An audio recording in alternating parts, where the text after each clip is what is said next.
So, basic idea, sometimes you just have free stuff. Not actually a 15 by 15, we got bamboozled. But when you're starting off a Picross puzzle, you're looking for kind of bigger numbers generally. So like, let's look at this 2 and 11. So let's start by just kind of assuming that these fill these squares here. So if they're filling all of those squares, we actually only got one square left over here. So no matter what, whether this 2 goes here, or this 11 goes here, we know all of those squares have to be filled no matter how this puzzle is filled out. So you start building off of information like that. Like you can do the same thing with this 2 and 8, but just a little less strong. So we've got 1, 2, 3, 4 extra spaces there. So the 2 we can't know anything about here, but we can know the 8 is always going to fill at least these 4 squares here. And then you can just keep building off of that. So a lot of times you kind of zigzag back and forth. You do like some vertical, and then you do some horizontal and stuff like that. And so if we look at our horizontal now here, we know that this goes 1 and then 2. So we've already got a 2 here, and nothing in the column is more than a 2. So those have to be 2s, so we can X out the other sides there. And we know the 1s have to be before those, so that's the only space those 1s can get. So this is similar here for this column, but slightly more complicated. We know the only number greater than a 1 is a 5, so this is already a 2 here. This has to be part of the 5, and this 1 still has to fit before it, so we can still do the same thing there. And then we know that 5 has to go all the way out to there.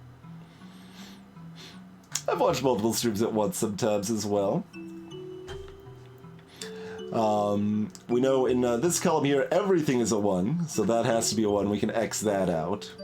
Another common situation that comes up, like if you look at the first number in these rows, those numbers are bigger than 1, so there's no room to fit them there. So we can X those out because we know those numbers cannot fit in that little spot there. And yeah, you kind of gradually go out from there. Greetings, Gizmo. Doing pretty good. This 8, similar logic to like the 11 and stuff we did earlier. It's either filling all of those squares or all of those squares, so no matter what, it's always filling this little middle square here, which isn't a lot, but sometimes you can help build off of that. Like we can now look at the bottom here. If this was a bigger number, we could build up from it, but we know it has to be a 1, so we can X that out. And you just kind of gradually fill in things along those lines. This 1, 3, same thing we've been doing with the other ones there. Because of these X's here, we know that the first number has to be a 7, and there's no room to fit the 7 over here, so the 7 can just fit in right there. Here we can expand it a little bit more. We've got 2 spaces here, so we don't know if 1s are here or here. But even if the 1s are here, these are both 4s, so those 4s have to extend to at least here, no matter what. So we know those are good. And this is a 2 that has something after it, so we know that has to be a 1. The first one there has to be a 3, so we can get all of that filled in.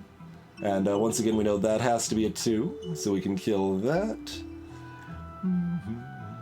We know this is a 1, because it's already got X's on either side, so that means everything before it is garbage.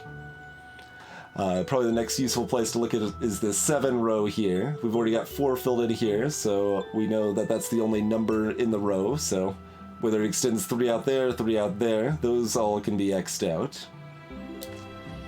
And yeah, that's the basic idea of Picross.